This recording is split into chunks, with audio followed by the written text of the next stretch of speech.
The federal government says there is no evidence linking the recent flooding in Lagos to the construction of the Lagos-Calabar Coastal Highway, describing the situation as the result of multiple environmental and human factors. The Minister of Works, David Umahi, reiterates this position as he continues the inspection of the highway project alongside other government officials. We are going to be having a stakeholder engagement, because to solve this problem is going to be about a kind of association where the Lagos state government will have to, participate fully. But something that is very, obvious is that the coastal highway has helped to, evacuate flooding, waters, in Lagos state. And if you look this way, you will see the lowlands. You see the lowlands, you see the flood on the road.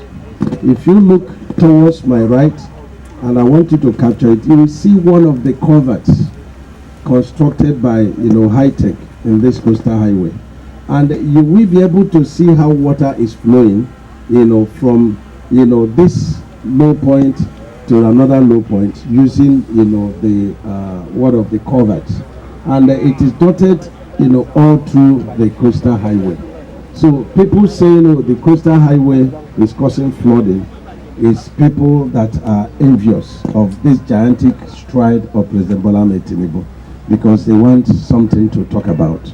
And so we have decided to... Director of Environmental Assessment in the Federal Ministry of Environment, Rafika Adebukola, said the project's environmental impact assessment followed due process, including extensive stakeholder consultations with recommendations incorporated into the final report to ensure continuous environmental monitoring throughout the project's lifespan. The issue of flooding is a complex one, and we should err on the side of caution before we make sweeping statements.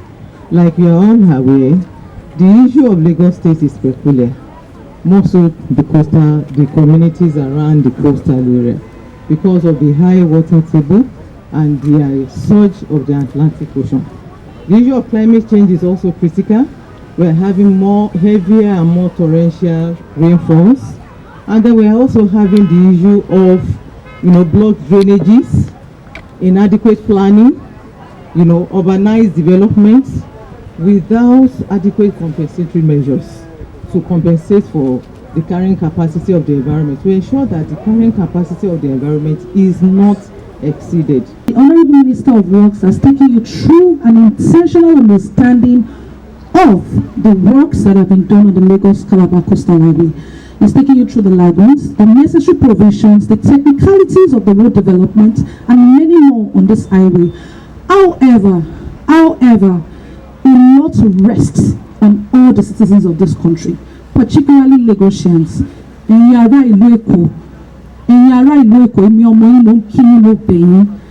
lot rests on our hands. I'm going to take a tour of the community development areas, the CDCs, the CDAs, to do a sensitization program. Everywhere is flooded, everywhere. It is not the government's issue. On his part, Chairman of the Senate Committee on Works, Senator Oyekachi Nweboyi, who commends President Bola Ahmed Tinubu and the Minister for their commitment to thorough inspection, said historical records and experts' presentations show that flooding in Lagos predates the Coastal Highway project. We are here as Parliament to respond to the call of Nigerians and in particular Lagosians regarding the flooding that is happening here.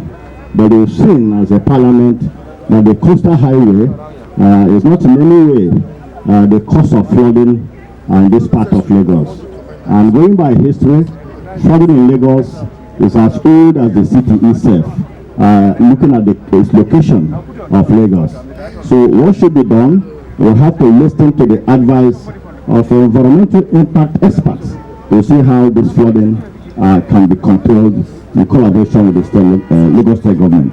The inspection forms part of the federal government's ongoing efforts to address public concerns and ensure the successful delivery of critical infrastructure projects across the country. Adenike Ajiboye, Superscreen News.